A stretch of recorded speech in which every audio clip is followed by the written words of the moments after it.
ఈరోజు గవర్నర్ గారిని కలవడం జరిగింది. మేము మా పార్టీ ఎమ్మెల్యేలు, పార్టీలోని సీనియర్ లీడర్లు అందరం కలిసికట్టుగా కూడా గవర్నర్ గారిని కలిసి రాష్ట్రంలో దిగజారిపోయి ఉన్న లా అండ్ ఆర్డర్ సిచ్యువేషన్ మీద గవర్నర్ గారికి బ్రీఫింగ్ ఇవ్వడం జరిగింది. మొన్న మన కళ్ళ ఎదుటనే అనంతపురం జిల్లాలో అతి దారుణంగా ఒక వ్యక్తి చంపబడ్డాడు. ఎంత దారుణంగా ఆ వ్యక్తి చనిపోయాడు అన్నది నిజంగా అనుకుంటే కూడా బాధ అనిపిస్తుంది. కారణం ఏంటంటే భూమిరెడ్డి ప్రసాద్ రెడ్డి అనే వ్యక్తి ఏప్రిల్ 29న అతి దారుణంగా చంపబడ్డాడు. ఈ వ్యక్తిని సాక్షాత్తు ఎంఆర్ఓ ఆఫీసుకు రావాల్సిందిగా ఎంఆర్ఓ కార్యాలయంలోని ఆర్ఐలు ఫోన్ చేసి ఎంఆర్ఓ ఆఫీసుకు రావాల్సిందిగా అదే పనిగా ఫోన్ చేసి తనను పిలిచి సాక్షాత్తు గవర్నమెంట్ ఎంప్లాయీస్, ఎంఆర్ఓ ఆఫీసులోని గవర్నమెంట్ ఎంప్లాయీస్, ఎంఆర్ఓ ఆర్ఐ అంతా కలిసికట్టుగా ఎంఆర్ఓ ఆఫీసుకు రమ్మని చెప్పి పిలిచి అదే ఎంఆర్ఓ ఆఫీసులో వచ్చిన ఆ వ్యక్తిని అదే ఎంఆర్ఓ ఆఫీసులో అతి కిరాతకంగా అక్కడే దాచిపెట్టి ఉన్న అదే వెపన్స్ తో తీసుకొని అదే ఎంఆర్ఓ ఆఫీసులోనే చంపడం. సాక్షాత్తు గవర్నమెంట్ ఆఫీసుల్లో పనిచేస్తా ఉన్న వ్యక్తులు, ఎంఆర్ఓలు కానీ ఆర్ఐలు కానీ మర్డర్స్ లో కూడా ఇన్వాల్వ్ అయ్యే పరిస్థితులకి రావడం, గవర్నమెంట్ ఆఫీసులే మర్డర్ స్థలాలు కావడం నిజంగా ఎంత మటుకు ఎంతవరకు ఇది సమంజసం అని అడుగుతా ఉన్నా నేను. అదే మర్డర్ స్థలంలో ఎస్ఐ నేమ్ ప్లేట్ కూడా అక్కడే దొరికింది. ఎంఆర్ఓ ఆఫీసుకు పక్కనే పోలీస్ స్టేషన్. ఇంతకన్నా కిరాతకం ఎక్కడైనా ఉంటుందా అని అడుగుతా ఉన్నా. ఈ ఇన్సిడెంట్ జరిగిన కరెక్ట్ గా ఒక నెల ముందు, ఇది ఏప్రిల్ 29 జరిగింది. కరెక్ట్ గా మార్చి 31వ తారీఖున, అంటే కరెక్ట్ గా ఒక నెల కిందట ఇటువంటి ఇన్సిడెంటే కిష్టపాడు అనే గ్రామంలో, అదే అనంతపురం జిల్లాలో కిష్టపాడు గ్రామానికి చెందిన single window chairman Vijayabhaskar Reddy అనే వ్యక్తిని, విజయభాస్కర్ రెడ్డి అనే వ్యక్తి అయితే ఒక స్కూల్ టీచర్ కొడుకు, సింగిల్ విండో చైర్మన్. తనను సింగిల్ విండో ఆఫీసుకు రావాల్సిందిగా సింగిల్ విండో సిఇఓ ఫోన్ చేసి సింగిల్ విండో ఆఫీసుకు రావాల్సిందిగా పిలిచి అదే ఆఫీసులో తనను రాజీనామా చేయమని చెప్పి అడిగితే, ఆ రాజీనామా తాను చెయ్యను అని చెబితే అదే సింగిల్ విండో ఆఫీసులోనే దారుణంగా నరికి చంపేశారు. అదే సింగిల్ విండో ఆఫీసులో దారుణంగా కట్టెలతో కొట్టి దారుణంగా అదే ఆఫీసులో చంపేశారు. ఇంతకన్నా దారుణం ఎక్కడైనా ఉంటుందా? అసలు నిజంగా ఎక్కడ బాధ అనిపిస్తుందనంటే, ఇదే అనంతపురం జిల్లాలో ఇవాళకి 8 మర్డర్లు జరిగాయి. ఇంకా బాధ ఎక్కడ అనిపిస్తుందనంటే, మన రాష్ట్ర డీజీపీ సాక్షాత్ అనంతపురం జిల్లా వాసి కావడం.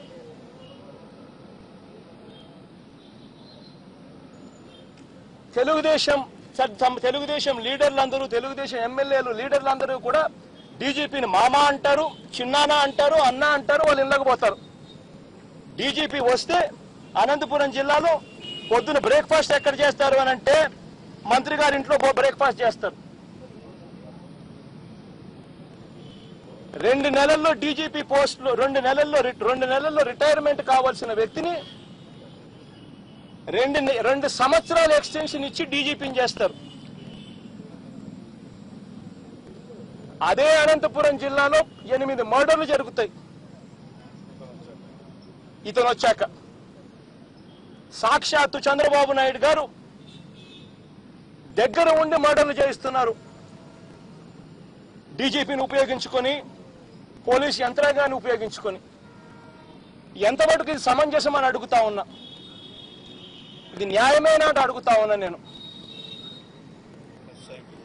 ఎస్ఐని ఇన్సిడెంట్ జరిగిన చోట 29న ఇన్సిడెంట్ జరిగిన చోట ఎస్ఐ నేమ్ ప్లేట్ తో సహా అక్కడ దొరికితే ఆ ఎస్ఐని ఎస్పీ వెంటనే ట్రాన్స్ఫర్ చేస్తే విఆర్కు వేస్తే విఆర్కు వేసిన ఒక రోజు కూడా జరక్క మునిపే మళ్ళా వెనక్కి తీసుకొస్తారు ఎస్ఐని సిఐని ఇద్దరిని. ఎలా ఇంత దారుణంగా లా అండ్ ఆర్డర్ సిచ్యువేషన్ ఉంటే ఎలా బతుకుతారు ప్రజలు, ఎలా బతుకుతారని అడుగుతా ఉన్నా.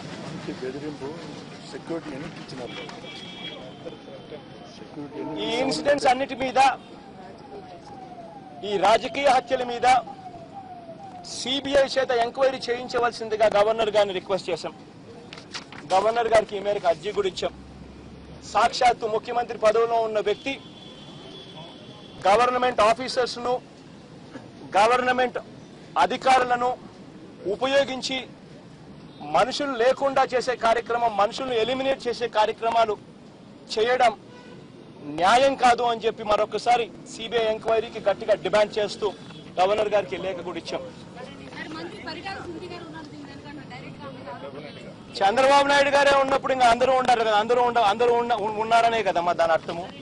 ఏకంగా చంద్రబాబు నాయుడు గారి దగ్గరుండి గవర్నమెంట్ ఆఫీసర్స్ తో పనిచేయిస్తూ, గవర్నమెంట్ ఆఫీసర్స్ తోనే మర్డర్లు చేయిస్తూ, గవర్నమెంట్ ఆఫీసులనే మర్డర్ స్థలాలుగా వాడుకుంటూ ఉంటే ఇంకా తర్వాత ఇంకా అందరూ ఉన్నారనే కదా దాని అర్థం. ఈ లెటర్లు కూడా గవర్నర్ గారికి ఇచ్చిన లెటర్లు కూడా మీ అందరికీ కూడా డిస్ట్రిబ్యూషన్ చేస్తారమ్మా. అందరూ కూడా కంటెంట్ కూడా చూసుకోవచ్చు.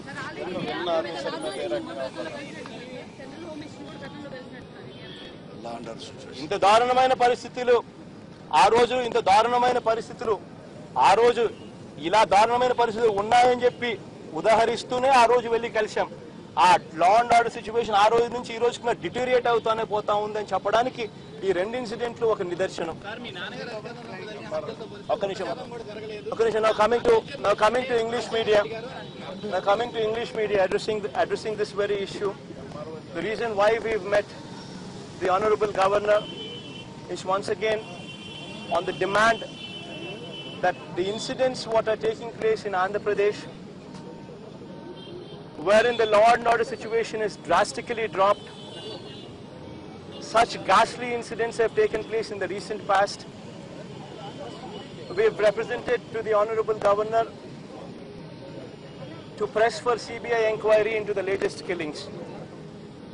We have highlighted 2 such incidences what took place very recently. One so much so on 29th April this month, wherein Anantapur, a local YSRCP leader was literally called to the MRO office, where government offices were being used as venue to kill people. He was literally called to the MRO office by none other than the MRO office themselves.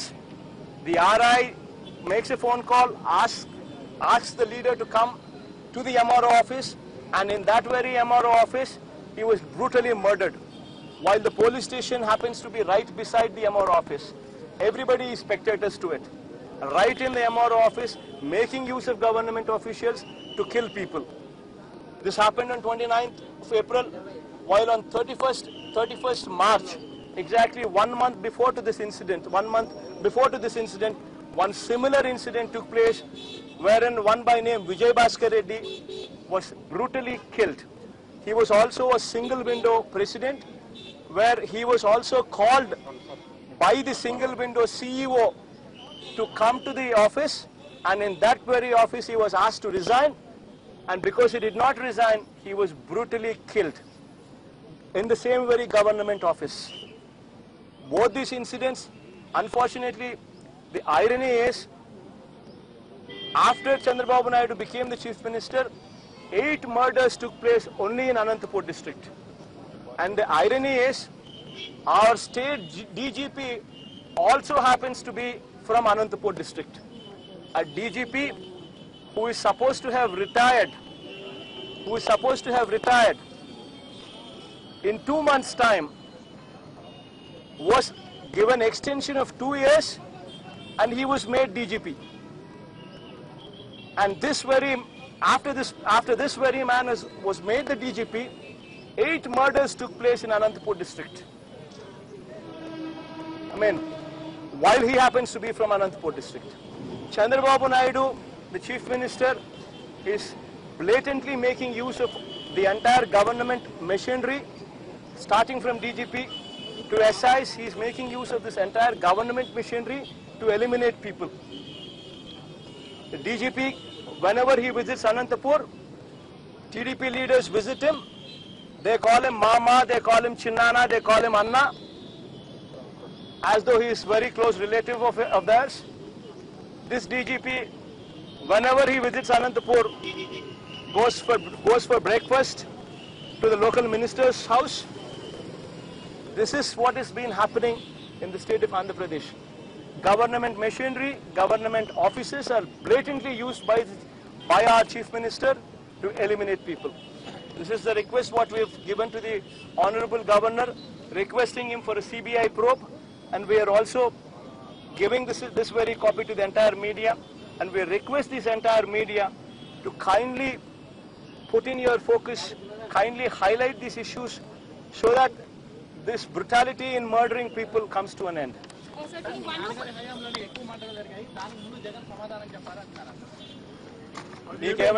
నీకేమైనా doubt ఏదైనా ఉంటే మీ ABN channel కి సంబంధించి రాధాకృష్ణ గారిని అడగండి.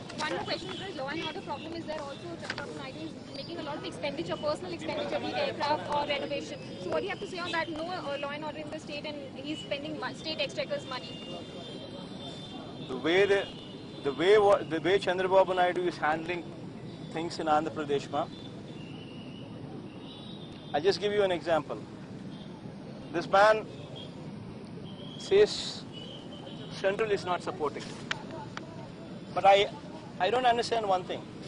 If he thinks central government is not supporting, then why is Chandrababu Naidu continuing his ministers in central government?